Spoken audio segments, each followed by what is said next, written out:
ಎಲ್ಲರಿಗೂ ವೀರು ಕನ್ನಡ ಯೂಟ್ಯೂಬ್ ಚಾನಲ್ಗೆ ಆತ್ಮೀಯವಾದ ಸ್ವಾಗತ. ನಾನು ನಿಮ್ಮ ವೀರು ಕನ್ನಡ ಸರ್. ನೋಡಿ, ಇವತ್ತಿನ ತರಗತಿಯಲ್ಲಿ ಡಾಕ್ಟರ್ ಸಾರಾ ಅಬೂಬಕರ್ ಅವರು ಬರೆದಿರ್ತಕ್ಕಂತಹ ಚಂದ್ರಗಿರಿ ತೀರದಲ್ಲಿ ಅನ್ನುವ ಕಾದಂಬರಿಯ ಭಾಗ 9 ಬಗ್ಗೆ ಚರ್ಚೆಯನ್ನ ಮಾಡ್ತಾ ಇದ್ದೀನಿ.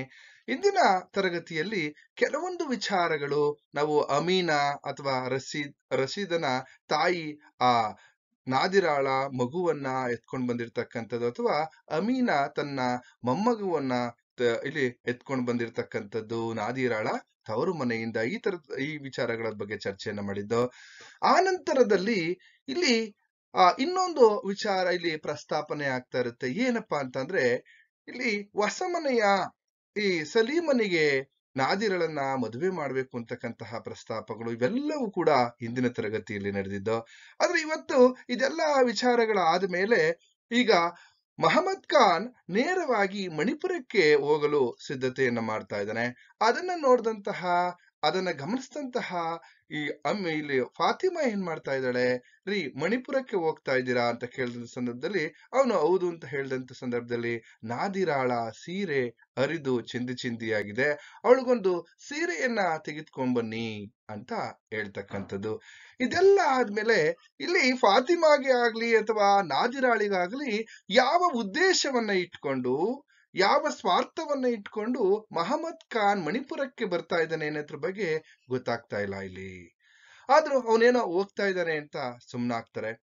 ಕೊನೆಗೆ ಇಲ್ಲಿ ಒಂದ್ ರೀತಿಲಿ ನಮ್ಗೆ ಒಂದು ಪ್ರಶ್ನೆಯನ್ನ ಕೇಳ್ತಾರೆ ಪರೀಕ್ಷೆಯಲ್ಲಿ. ಯಾವ ರೀತಿ ಪ್ರಶ್ನೆ ಕೇಳ್ಬೋದಪ್ಪ ಅಂತಂದ್ರೆ, ಮಹಮ್ಮದ್ ಖಾನ್ ಮಣಿಪುರಕ್ಕೆ ಬಂದು ಅಲ್ಲಿಂದ ರಶೀದ್ ಅಂಗಡಿಗೆ ಬರುತ್ತಾನೆ. ಅವನೇನ್ ಮಾಡ್ತಾನಪ್ಪ ಅಂದ್ರೆ, ಮಣಿಪುರಕ್ಕೆ ಬಂದು ಅಲ್ಲಿಂದ ರಶೀದ್ ಅಂಗಡಿಗೆ ಬರ್ತಾನೆ. ರಶೀದ್ ಅಂಗಡಿಗೆ ಹೇಗ್ ಬರ್ತಾನೆ, ಅಥವಾ ಮಣಿಪುರಕ್ಕೆ ಮಹಮ್ಮದ್ ಖಾನ್ ಹೇಗ್ ಬಂದ ಅಂತಕ್ಕಂಥದ್ದು, ಹಾಗೆ ಮಹಮ್ಮದ್ ಖಾನ್ ಮತ್ತೆ ರಶೀದನ ಸಂಭಾಷಣೆಯ ಬಗ್ಗೆ ನಾವು ಈ ತರದ ಪ್ರಶ್ನೆಗಳನ್ನ ಕೇಳ್ಬೋದು. ಹಾಗಾಗಿ ಏನಕ್ಕೆ ಬಂದಿದ್ದಾನಾಗಾದ್ರೆ, ಸೀದಾ ಮಣಿಪುರಕ್ಕೆ ಬಂದು ಮಣಿಪುರದಲ್ಲಿದ್ದಂತಹ ರಶೀದನ ಅಂಗಡಿಗೆ ಬರ್ತಾನೆ. ಅಂಗಡಿಗೆ ಬಂದು ಅಲ್ಲಿ ಮಾತುಕತೆ, ಇಬ್ಬರಿಗೂ ಸಂಭಾಷಣೆ ನಡೆಯುತ್ತೆ. ಆದ್ರೂ ಕೂಡ ಮಾವ ಬಂದ್ರು ಅಂತ ಅವನು ಕೂಡ ಗೌರವವನ್ನ ತೋರಿಸ್ತಾನೆ. ಏನೋ ರಾಜಿಯನ್ನ ಮಾಡ್ಕೊಳ್ಳೋದಕ್ಕೇನೋ ಅಂತ ಅನ್ಕೊಳ್ಳುವಂತ ಸಂದರ್ಭದಲ್ಲಿ ಅಷ್ಟರಲ್ಲೇ ಮಹಮ್ಮದ್ ಖಾನ್ ತನ್ನ ದರ್ಪವನ್ನ ತೋರಿಸುವಂತದ್ದು. ಅಲ್ಲ, ನಾನಿಲ್ಲದಿದ್ದಾಗ ನನ್ನ ಮನೆಗೆ ಬಂದು ತಾಯಿ ಮಗ ಇಬ್ಬರು ಕೂಡ ಆ ಮಗುವನ್ನ ಕರೆದುಕೊಂಡು ಹೋಗಿದ್ದೀರಲ್ಲ ಅಂತ ಈ ರೀತಿ ಪ್ರಶ್ನೆಯನ್ನ ಕೇಳ್ತಾನೆ ರಶೀದನಿಗೆ. ಆಗ ರಶೀದ್ ಎಲ್ಲ ಒಂದ್ ಕಡೆ ಸುಮ್ಮನಿರ್ತಾನೆ. ಕೊನೆಗೆ ಅವನಿಗೆ ಆಶ್ಚರ್ಯ ಆಗುತ್ತೆ, ಓ, ಈ ಉದ್ದೇಶಕ್ಕೋಸ್ಕರ ಇವರು ಇಲ್ಲಿ ಬಂದ್ರ ಅಂತಕ್ಕಂಥದ್ದು. ಈಗ ನಿಮ್ಮ ಮಗಳನ್ನ ಕರೆದೊಯ್ಯಲಿಲ್ಲವೇ, ಅಥವಾ ಇಲ್ಲಿ ಇವನು ಒಂದು ಪ್ರಶ್ನೆಯನ್ನ ಕೇಳ್ತಾನೆ. ನಾನಿಲ್ದೆ ಹೋದಂತಹ ಸಂದರ್ಭದಲ್ಲಿ ನೀವು ನಿಮ್ಮ ಮಗಳನ್ನ ಕರೆದೊಯ್ದ್ರಿ, ಅದು ತಪ್ಪಲ್ವಾ? ಈ ತರದ ಇಲ್ಲಿ ಮಾವ ಮತ್ತೆ ಹಳಿಯನ ನಡುವೆ ಒಂದು ಸಂಭಾಷಣೆ ನಡೆಯುತ್ತಾ ಹೋಗುತ್ತೆ.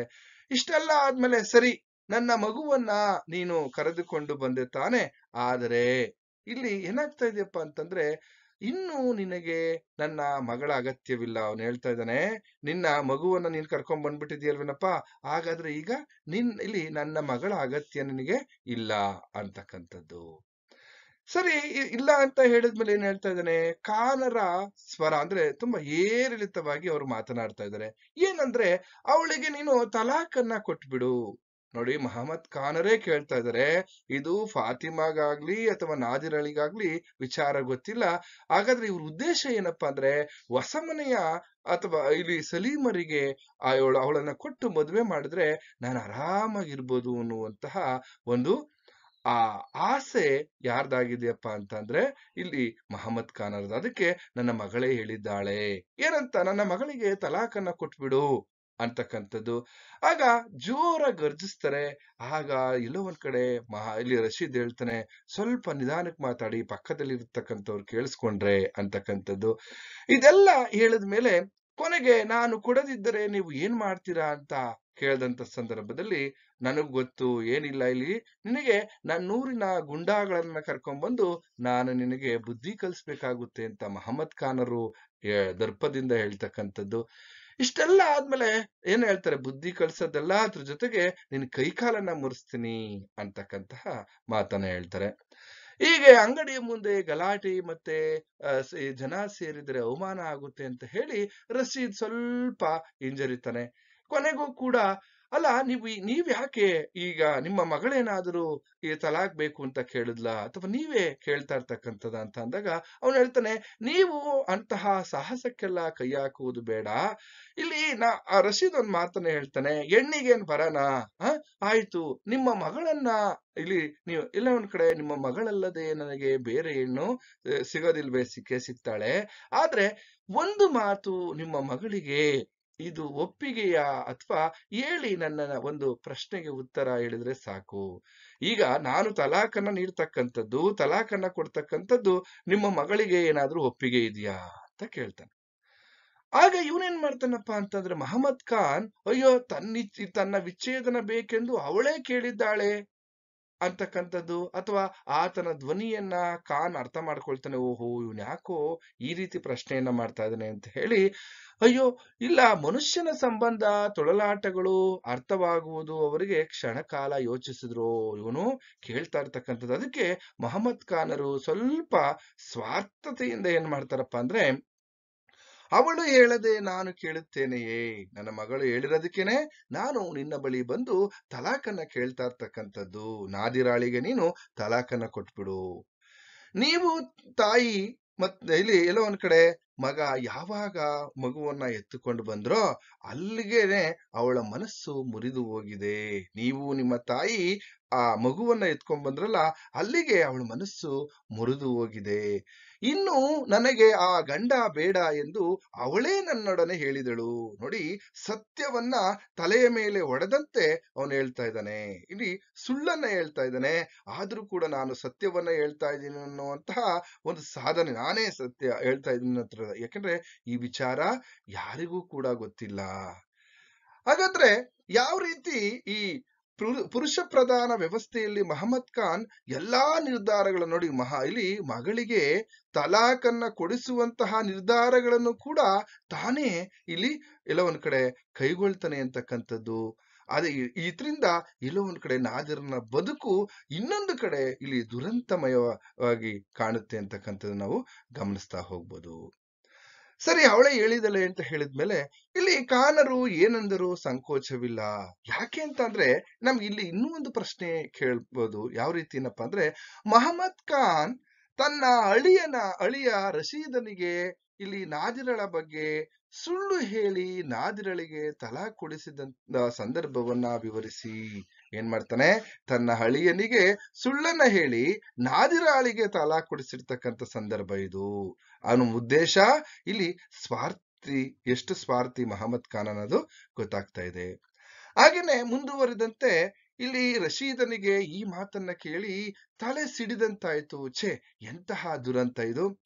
ಹಾಗೇನೆ ಕ್ಷಣಕಾಲ ಯೋಚಿಸಿ ತನ್ನನ್ನ ಕ್ಷಣಕಾಲವೂ ಕೂಡ ಬಿಟ್ಟಿರ್ತಾ ಇರ್ಲಿಲ್ಲ ಅವಳು. ನನ್ನನ್ನ ಎಷ್ಟು ಪ್ರೀತಿ ಮಾಡ್ತಾ ಇದ್ಲು, ಆದ್ರೆ ನನ್ನ ಪತ್ನಿ ನನ್ನ ಸರ್ವಸ್ವವೂ ಆಗಿದ್ದಂಥವಳು, ಅವಳು ಕೂಡ ನನ್ನನ್ನ ನೀನೇ ನನ್ನ ಸರ್ವಸ್ವ ಅಂತ ಹೇಳ್ತಾ ಇದ್ದಂಥವಳು ಇವತ್ತು ಈ ರೀತಿ ನನಗೆ ಎಲ್ಲ ಒಂದ್ ಕಡೆ ಆ ಗಂಡ ಬೇಡ ಅಂತ ಹೇಳುವ ಮಟ್ಟಕ್ಕೆ ಅವಳು ಬೆಳೆದು ಬಿಟ್ಲ, ಅಥವಾ ಅವಳ ಆಲೋಚನೆ ಬಂತ ಅನ್ನೋ ಒಂದು ಮಟ್ಟಕ್ಕೆ ಯೋಚನೆಯನ್ನ ಮಾಡ್ತಾನೆ. ಸರಿ, ಕೊನೆಗೆ ಇಬ್ರು ವಾದ ವಿವಾದ ಇಲ್ಲಿ ಸಂಭಾಷಣೆ ಮುಗಿದ್ಮೇಲೆ, ಮಾತುಕತೆ ಮುಗಿದ್ಮೇಲೆ ನೇರವಾಗಿ ಮಸೀದಿಗೆ ಬಂದು ಅಲ್ಲಿ ಎಲ್ಲೋ ಒಂದ್ ಕಡೆ ಅವನ್ ಏನ್ ಮಾಡ್ತಾ ಇದ್ದಾನೆ, ಇಲ್ಲಿ ಇನ್ನೊಂದು ಪ್ರಶ್ನೆ ನಮ್ಗೆ ಕೇಳ್ತಾರೆ. ರಶೀದ್ ನಾದಿರಾಳಿಗೆ ತಲಾಖ್ ನೀಡಿದ ಸಂದರ್ಭ ನೋಡಿ. ಈಗ ಮಸೀದಿಗೆ ಬಂದಿದ್ದಾರೆ ಯಾರು, ಮತ್ತೆ ಇಲ್ಲಿ ಮಹಮ್ಮದ್ ಖಾನ್ ಮತ್ತೆ ರಶೀದ್ ಬಂದು ಅಲ್ಲಿ ಮೌಲಾವಿಗಳ ಎದುರು ಅಥವಾ ಮೌಲ್ವಿಗಳ ಎದುರು ಅವ್ರ ಏನ್ ಮಾಡ್ತಾ ಇದಾರೆ, ಇಲ್ಲಿ ರಶೀದ್ ಹೇಳ್ತಾನೆ, ನಾನು ನನ್ನ ಹೆಂಡತಿಗೆ ತಲಾಖನ್ನ ನೀಡಲು ಬಂದಿದ್ದೇನೆ. ಮೌಲಾವಿಗಳು ಕೇಳ್ತಾರೆ, ಏನಪ್ಪಾ ರಶೀದ್ ಅಂತ ಕೇಳಿದಂತ ಸಂದರ್ಭದಲ್ಲಿ, ನಾನು ನನ್ನ ಹೆಂಡತಿಗೆ ತಲಾಖನ್ನ ನೀಡಲು ಬಂದಿದ್ದೇನೆ ಅಥವಾ ವಿಚ್ಛೇದನವನ್ನ ನೀಡಲು ಬಂದಿದ್ದೇನೆ. ಯಾಕೆ ತಲಾಖನ್ನ ಕೊಡಲು, ಈಗೇನಾಯಿತು ಅಂತ ಮೌಲಾವಿಗಳು ಪ್ರಶ್ನೆಯನ್ನ ಮಾಡ್ತಾರೆ. ಆಗ ಶಾಂತರಾಗಿ ಕೇಳಿದಂತಹ ಮೌಲಾವಿಗಳು, ಅವಳು ನನ್ನ ಅನುಮತಿ ಪಡೆಯದೆ ನನ್ನ ಮನೆಯಿಂದ ತನ್ನ ತಂದೆಯ ಮನೆಗೆ ಹೋದಳು. ನೋಡಿ, ಕಾರಣ ಎಷ್ಟು ಚಿಕ್ಕ ಒಂದು ಕಾರಣ ಇದೆ, ಇದು ಅಲ್ಪ ಕಾರಣ. ನೋಡಿ ಏನ್ ಹೇಳ್ತಾ ಇದ್ದಾನೆ ಅಂತ ಅಂದ್ರೆ ರಶೀದ್, ಕಾರಣ ಏನಪ್ಪಾ ಯಾಕೆ ಅಂತ ಕೇಳಿದ್ರೆ, ಇಲ್ಲಿ ನನ್ನ ಹೆಂಡತಿ ಆಗಿದ್ದಂತಹ ನಾದಿರ ನನ್ನ ಅನುಮತಿಯನ್ನ ಪಡೆಯದೆ ತನ್ನ ಮನೆಯಿಂದ ತನ್ನ ತಂದೆಯ ಮನೆಗೆ ಹೋದಳು. ಈಗ 6 ತಿಂಗಳಿಂದಲೂ ಕೂಡ ಅಲ್ಲೇ ಇದ್ದಾಳೆ. ಈವರೆಗೆ ಅವಳು ನನ್ನ ಬಳಿ ಬಂದಿಲ್ಲ. ಆದ್ದರಿಂದ ಅವಳು ನನಗೆ ಬೇಡ. ನೋಡಿ ಎಷ್ಟು ಕ್ಷುಲ್ಲಕವಾದಂತಹ ಕಾರಣಕ್ಕೆ ಆ ಇಲ್ಲಿ ಇಲ್ಲಿ ರಶೀದ್ ಏನ್ ಮಾಡ್ತಾ ಇದ್ದಾನಪ್ಪ ಅಂತಂದ್ರೆ, ಯಾವುದೋ ಒತ್ತಡಕ್ಕೋ ಅಥವಾ ಇವನಲ್ಲೂ ಕೂಡ ಯಾ ಅವನಿಗೆ ಯಾವುದೇ ಸತ್ಯ ಸಂಗತಿ ಗೊತ್ತಿಲ್ಲ. ಈ ರೀತಿ ಒಂದು ಕಾರಣವನ್ನ ಹೇಳ್ತಾ ಇದ್ದಾನೆ. ಸರಿ, ಆ ಮೌಲಾವಿಗಳು ಮತ್ತೆ ಪ್ರಶ್ನೆಯನ್ನ ಮಾಡ್ತಾರೆ. ನೋಡಪ್ಪ, ಹೆಂಗಸರು ಬುದ್ಧಿ ಇಲ್ಲಿ ತಿಳಿಯದೆ ಹೊರಟು ಬಿಟ್ಟರು. ಆದ್ರೆ ಇಷ್ಟು ಚಿಕ್ಕ ಕಾರಣಕ್ಕೆ ಮೌಲಾವಿಗಳಲ್ಲೂ ಕೂಡ ಇರ್ತಕ್ಕಂಥ ಮಾನವೀಯತೆ ಕೂಡ ಇಲ್ಲಿಲ್ಲ. ನೋಡಿ, ಇಷ್ಟು ಚಿಕ್ಕ ಕಾರಣಕ್ಕೆ ನೀನು ಯಾರಾದರೂ ತಲಾ ಕೊಡುತ್ತಾರೆಯೇ? ಒಮ್ಮೆ ಮುರಿದ ಮೇಲೆ ಪುನಃ ಕೂಡುವುದು ಕಷ್ಟ. ಚೆನ್ನಾಗಿ ಯೋಚನೆ ಮಾಡು ನೋಡಪ್ಪ.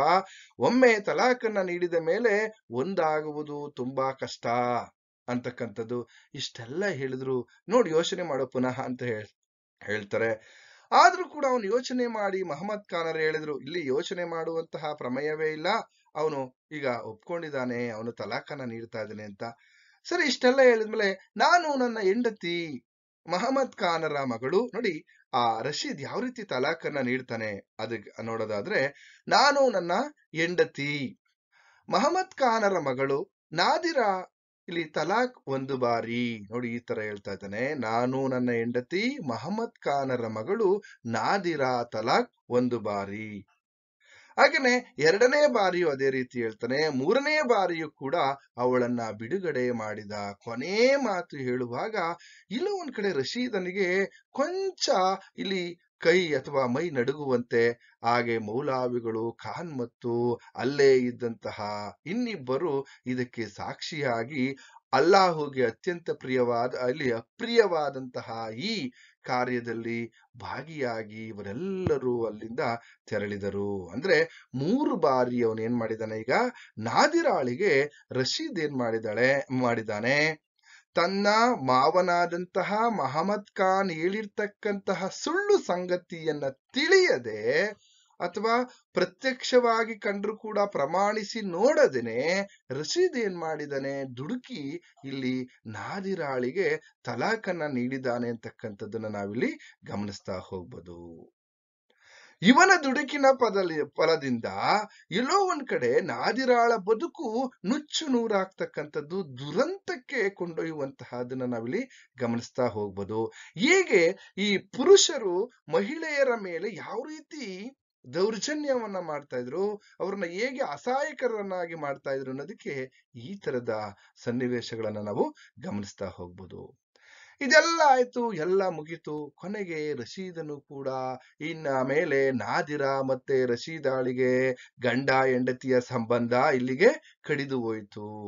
ಹಾಗೆ ಇದೆಲ್ಲ ಆದ್ಮೇಲೆ ಇಲ್ಲಿ ಹೆಣ್ಣಿನ ಕಡೆಯವರೇ ತಲಾಖನ್ನ ಕೇಳಿರೋದ್ರಿಂದ ವರದಕ್ಷಿಣೆಯ ಹಣವನ್ನು ಕೂಡ ರಶೀದ್ ಕೊಡುವಂತಹ ಒಂದು ವ್ಯವಸ್ಥೆ ಇಲ್ಲಿಲ್ಲ. ಯಾಕೆಂದ್ರೆ ಅವರೇ ಕೇಳಿರೋದ್ರಿಂದ ಇವನು ವರದಕ್ಷಿಣೆಯ ಹಣವನ್ನ ಹಿಂದಿರುಗಿಸುವಂತದ್ದಿಲ್ಲ. ಕೊನೆಗೆ ಇಲ್ಲಿ ಮಹಮ್ಮದ್ ಖಾನರಿಗೆ ಒಂದೇ ಒಂದು ಆಸೆ ಏನಪ್ಪಾ ಅಂದ್ರೆ, ಹೊಸ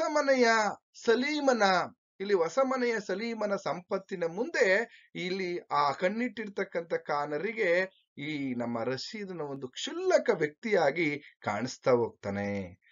ಆಮೇಲೆ ಈ ಧರ್ಮದ ನಿಯಮಗಳು ಎಷ್ಟು ಕಠಿಣವಾಗಿತ್ತು ಅಂತ ನಾವು ನೋಡೋದಾದ್ರೆ, ಇಂದಿನಿಂದ ರಶೀದ ತನ್ನ ಯಾವ್ಯಾವ ವಸ್ತುಗಳನ್ನ ಉಪಯೋಗಿಸಬಾರ್ದು. ಯಾಕೆಂದ್ರೆ ಇವ್ರ ಮನೆಯಲ್ಲಿ ಏನಾಗಿದೆಯಪ್ಪ ಅಂದ್ರೆ ನಿಯಮಗಳು, ಈ ಗಂಡ ತಂದು ಕೊಟ್ಟಿರ್ತಕ್ಕಂತಹ ಯಾವುದೇ ವಸ್ತುಗಳನ್ನ ಉಪಯೋಗಿಸಬಾರ್ದು.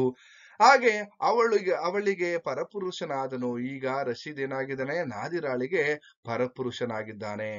ನೋಡಿ, 2 ವರ್ಷಗಳ ಅವರ ದಾಂಪತ್ಯ ಈಗ ಇಲ್ಲಿ ಜೀವನದಲ್ಲಿ 3 ಬಾರಿ 3 ಶಬ್ದಗಳನ್ನ ನೋಡಿ, 2 ವರ್ಷಗಳ ದಾಂಪತ್ಯ ಕೇವಲ 3 ಶಬ್ದಗಳು, 3 ಬಾರಿ ತಲಾಕ್ ಅಂತ ಹೇಳಿದಂತ ಸಂದರ್ಭದಲ್ಲೇ ಅಲ್ಲಿಗೆ ಮುಗಿದು ಹೋಯ್ತಾ ಅಂತಕ್ಕಂಥದ್ದು. ಈಗ ಇದನ್ನೆಲ್ಲ ಯೋಚನೆ ಮಾಡ್ತಾ ಇನ್ನೇನು ಇಲ್ಲ, ರಶೀದ್ ನಾದಿರಾಳ ತಲಾ ಕೊಟ್ಟಿದ್ದಾನೆ ಏನೆಂದು ಉದ್ವೇಗ ತೋರದೆ ಖಾನ್ ಅಲ್ಲಿಂದ ಸೀದಾ ಮನೆ ಬಂದು, ಸದ್ಯ ನಾನು ಬಂದಂತಹ ಕೆಲಸ ಮಾಡಿದ್ದೇನೆ ಅಂತ ಹೇಳಿ ಮಹಮ್ಮದ್ ಖಾನ್ ಸೀದಾ ಊರಿಗೆ ಬರ್ತಾನೆ. ಆ ಬಂದಂತಹ ಸಂದರ್ಭದಲ್ಲಿ ಅಲ್ಲೇ ಕೂತಿರ್ತಕ್ಕಂತಹ ಒಂದ್ ಕಡೆ ಅವನು ಊರಿಗೆ ಹೋಗ್ತಾನೆ, ಒಂದ್ ಕಡೆ ಇವನು ಊರಿಗೆ ಬರ್ತಕ್ಕಂಥದ್ದು. ಅಲ್ಲಿ ಒಲೆಯ ಮುಂದೆ ಅನ್ನ ಕೊತ ಕೊಯ್ಯುತ್ತಿದ್ದ ಅಮೀನಮ್ಮ ಆಕೆಯ ಕಣ್ಣಿನಲ್ಲಿ ನೀರು ಉರುಳುತ್ತಾ ಒಲೆಯ ಮೇಲೆ ಒಂದು ಡ್ರಾಪ್. ಯಾಕೆ ಅಂತಂದ್ರೆ ಇಲ್ಲಿ ನಡೆದಿರ್ತಕ್ಕಂತಹ ಸಂಗತಿ ಎಲ್ಲವೂ ಕೂಡ ಅಮೀನಮ್ಮನಿಗೆ ಇಲ್ಲಿ ಗೊತ್ತಾಯ್ತು. ಗೊತ್ತಾದಂತ ಸಂದರ್ಭದಲ್ಲಿ ಇನ್ನೊಂದ್ ಕಡೆ ಇಲ್ಲಿ ಫಾತಿಮಾ ಕೂಡ ಏನ್ ಮಾಡ್ತಾ ಇದ್ದಾಳೆ, ಇಡೀ ಅವ್ರ ಕುಟುಂಬ ಎಲ್ಲರಿಗೂ ಕೂಡ ಇಲ್ಲಿ ಈ ವಿಚಾರ ಗೊತ್ತಾಗಿದೆ. ಗೊತ್ತಾದ್ಮೇಲೆ ನಾದಿರಾ ಅಲ್ಲೇ ಬೀಡಿ ಕಟ್ತಾ ಕುತ್ಕೊಂಡಿದ್ದಾಳೆ. ಕುತ್ಕೊಂಡಿದ್ದಂತಹ ಸಂದರ್ಭದಲ್ಲಿ ಅವಳು ತನ್ನ ತಂದೆಯ ಮಾತುಗಳನ್ನ ಕಿವಿಗೊಟ್ಟು ಕೇಳಿ, ಈ ರೀತಿ ಅವನು ತಲಾಖನ್ನ ನೀಡಿದ್ದಾನೆ. ಯಾಕೆಂದ್ರೆ ನಾನು ಹೇಳ್ದೆ ಅವನು ತಲಾಖನ್ನ ಕೊಟ್ಟಿದ್ದಾನೆ ಅಂತ ಹೇಳ್ತಾ ಇಲ್ಲ, ಅವನಿಗೆ ಅವನ ಹೆಂಡತಿ ಬೇಡವಂತೆ ಅಂತ ಹೇಳ್ದ. ಈಗ ನಾದಿರಾ ಏನ್ ಮಾಡ್ತಾ ಇದ್ದಾಳೆ, ಆಲೋಚನೆಯನ್ನ ಮಾಡ್ತಾ ಇದ್ದಾಳೆ. ಬಂದು ಸೀದಾ ಚಂದ್ರಗಿರಿಯ ನದಿಯ ದಡಕ್ಕೆ ಬಂದು ಒಂದೇ ಸಮನೆ ಹೇಳ್ತಾ ಇದ್ದಾಳೆ, ಎಷ್ಟು ಇಲ್ಲಿ ಕ್ಷಣಿಕವಾದಂತಹ ಬದುಕು ನಂದು. ನೋಡಿ, ಅವಳ ಬದುಕಿನ ಬಗ್ಗೆ ಅವಳು ಆಲೋಚನೆಯನ್ನ ಮಾಡ್ತಾ ಇದ್ದಾಳೆ. ಒಂದು ಕಡೆ ಫಾತಿಮಾ ಯೋಚನೆಯನ್ನ ಮಾಡ್ತಾ ಇದ್ದಾಳೆ, ಇನ್ನೊಂದ್ ಕಡೆ ಅವಳು ಆ ತಂದೆ ಹೇಳಿರ್ತಕ್ಕಂಥ, ಯಾಕೆಂತಂದ್ರೆ ಅವನೇನ್ ಹೇಳ್ದ, ಇಲ್ಲಿ ಅವನಿಗೆ ಇಲ್ಲಿ ರಶೀದ್ ಏನ್ ಮಾಡಿದಾನೆ, ನಾದಿರಾಳಿಗೆ ತಲಾಖನ್ನ ಕೊಟ್ಟಿದ್ದಾನೆ ಅಂತ ಹೇಳಿದಂತ ಸಂದರ್ಭದಲ್ಲಿ ತಾಯಿ ಮಗಳು ಇಬ್ರು ಕೂಡ ಎಲ್ಲೋ ಒಂದ್ ಕಡೆ ಭಾರವಾದಂತಹ ಬಂಡೆ ಅವರ ತಲೆಯ ಮೇಲೆ ಬಿದ್ದಂತೆ ಭಾಸವಾಗುತ್ತದೆ. ಅಲ್ಲಿಂದ ನೇರವಾಗಿ ನಾದಿರಾ ಚಂದ್ರಗಿರಿ ನದಿಯ ದಡಕ್ಕೆ ಬಂದು ಒಂದೇ ಸಮನ ಯೋಚನೆಯನ್ನ ಮಾಡ್ತಾ ಇದ್ದಾಳೆ ತನ್ನ ಬದುಕಿನ ಬಗ್ಗೆ. ನನ್ನ ಬದುಕು ಈ ರೀತಿ ಆಗೋಯ್ತು. ಹೇಗೆಂದ್ರೆ 17 ವರ್ಷ ತುಂಬುವ ಮೊದಲೇ ಮದುವೆ ಆಗಿತ್ತು. ಆದರೂ ನನ್ನ ಗಂಡ ಇಷ್ಟು ಬೇಗ ತಲಾಖನ್ನ ಕೊಟ್ಬಿಟ್ನಲ್ಲ. ಯಾಕೆಂದ್ರೆ ರಶೀದನ ಬಗ್ಗೆ ಎಲ್ಲೋ ಒಂದು ಕಡೆ ಇವಳಿಗೆ ಬೇಜಾರಿದೆ. ಯಾಕೆಂದ್ರೆ ಚಿಂತನೆಯನ್ನ ಮಾಡ್ದಲನೆ, ಯೋಚನೆಯನ್ನ ಮಾಡ್ದಲನೆ ಈ ತರ ತಲಾಖನ್ನ ಕೊಟ್ಬಿಟ್ಟಿದ್ದಾಳ. ಕಾರಣ ಏನಪ್ಪಾ ಅಂದ್ರೆ, ಇವಳಿಗೂ ಕೂಡ ನಿಜ ಸಂಗತಿ ಇಲ್ಲಿ ಮಹಮ್ಮದ್ ಖಾನರು ಸುಳ್ಳನ್ನ ಹೇಳಿ ರಶೀದನಿಂದ ಬಲಿ ತಲಾಖನ್ನ ಪಡ್ಕೊಂಡಿದ್ದಾಳೆ ಅಂತಕ್ಕಂಥದ್ದು ಗೊತ್ತಿಲ್ಲ. ಆದ್ರೂ ತಲಾಖನ್ನ ಕೊಟ್ಬಿಟ್ನಲ್ಲ.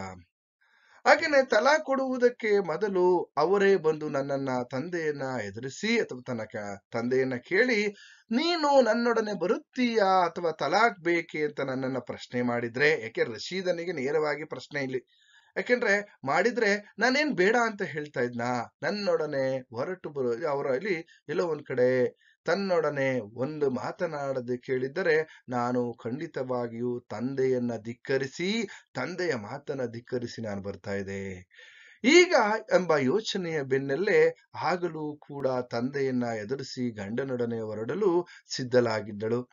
ಆದ್ರೆ ಇಷ್ಟೆಲ್ಲ ಆದ್ಮೇಲೆ ಕೆಲವು ಕಾಲ ಬಾಳಿ ಎಲ್ಲೋ ಒಂದ್ ಕಡೆ ಈಗ ಗಂಡನೆನಿಸಿಕೊಂಡವನು ಯಾರದೋ ಮಾತನ್ನ ಕೇಳಿಕೊಂಡು ಎಲ್ಲಿಂದಲೋ 3 ಬಾರಿ ತಲಾಖನ್ನ ಹೇಳಿಬಿಟ್ಟರೆ ಮುಗಿದೋಯ್ತೆ ಈ ಬದುಕು. ಎಂತಹ ಒಂದು ಬದುಕು, ಅಥವಾ ಈ ನಿಯಮವಾದರೂ ಎಂತಹದ್ದು ಎಂಬ ಯೋಚನೆ ಇಲ್ಲಿ ನಾದಿರಳನ್ನ ಕಾಡ್ತಾ ಇರ್ತಕ್ಕಂಥದ್ದು. ಹಾಗೇನೆ ನಾದಿರಾ ಎಲ್ಲೋ ಒಂದ್ ಕಡೆ ಈ ತಲಾಖ್ ನಿಯಮವನ್ನ ವಿರೋಧಿಸಿ ಅದಕ್ಕೆ ಆಕ್ರೋಶವನ್ನ ವ್ಯಕ್ತಪಡಿಸ್ತಾ ಇರ್ತಕ್ಕಂಥದ್ದನ್ನ ನಾವಿಲ್ಲಿ ಗಮನಿಸ್ತಾ ಹೋಗ್ಬೋದು. ನೋಡಿ, ಅಲ್ಲಿ ಹೇಳ್ತಾ ಹೋಗ್ತಾಳೆ, ಈ ನಿಯಮಗಳನ್ನ ಯೋಚನೆ ಮಾಡ್ತಾ, ಧರ್ಮದ ನಿಯಮಗಳನ್ನ ಪ್ರಶ್ನಿಸಲು ನಾನಾರು ಅನ್ನುವಂತ ರೀತಿಯಲ್ಲಿ ಕುರಾನನಲ್ಲಿಯೇ ಪ್ರಶ್ನಿಸಬಾರದು ಎಂಬಂತಹ ಮೌಲಾವಿಗಳ ಮತ ಪ್ರಸಂಗಗಳಲ್ಲಿ ನಾವು ಹೇಳುತ್ತಲೇ ಇರುತ್ತಾರೆ. ಹೀಗೆ ಅಲ್ಲಾಹು ನನ್ನನ್ನ ಕ್ಷಮಿಸು ಎಂದು ಆ ಭಗವಂತನನ್ನ ಅವಳು ಕ್ಷಮೆ ಯಾಚಿಸ್ತಾ ಇದ್ದಾಳೆ. ಹೀಗೆ ಚಂದ್ರಗಿರಿಯು ಕೂಡ ನಾದಿರಳ ಬದುಕಿನಲ್ಲಿ ಒಂದು ಭಾಗವಾಗಿ ಭಾಸವಾಗುತ್ತೆ. ಯಾಕೆಂದ್ರೆ ಯಾವುದೇ ಕಷ್ಟದ ಸನ್ನಿವೇಶಗಳು ಬರ್ಲಿ, ಅವಳು ಆ ಚಂದ್ರಗಿರಿಯ ತೀರದಲ್ಲಿ ಬಂದು ಅಳುತ್ತಾ ತನ್ನ ಕಣ್ಣೀರನ್ನ ಎಲ್ಲೋ ಒಂದ್ ಕಡೆ ಆ ಚಂದ್ರಗಿರಿಯಲ್ಲಿ ಕಣ್ಣೀರನ್ನ ಎಲ್ಲೋ ಒಂದ್ ಕಡೆ ಬೆರೆತೋಗಿರ್ತವೆ ಅಂತಕ್ಕಂಥದ್ದು, ಅಥವಾ ತನ್ನ ಕಣ್ಣೀರಿನಿಂದಲೇ ಎಲ್ಲೋ ಒಂದ್ ಕಡೆ ಚಂದ್ರಗಿರಿಯ ನದಿ ಹರಿತಾ ಇದೆಯೇನೋ ಆ ರೀತಿ ಕಷ್ಟವನ್ನ ಪಡ್ತಾ ಇರ್ತಕ್ಕಂಥವಳು ಯಾರಪ್ಪ ಅಂತಂದ್ರೆ ನಾದಿರಾ ಅಂತಕ್ಕಂಥದ್ದನ್ನ ಇಲ್ಲಿ ಗಮನಿಸ್ತಾ ಹೋಗ್ಬೋದು. ಇದಿಷ್ಟು ಇವತ್ತಿನ ತರಗತಿಯ ವಿಚಾರ. ಮುಂದಿನ ತರಗತಿಯಲ್ಲಿ ಮತ್ತೊಂದು ವಿಚಾರಗಳನ್ನ ತಿಳಿಸ್ತೀನಿ ಅಂತ ಹೇಳ್ತಾ ಎಲ್ಲರಿಗೂ ಶುಭವಾಗ್ಲಿ.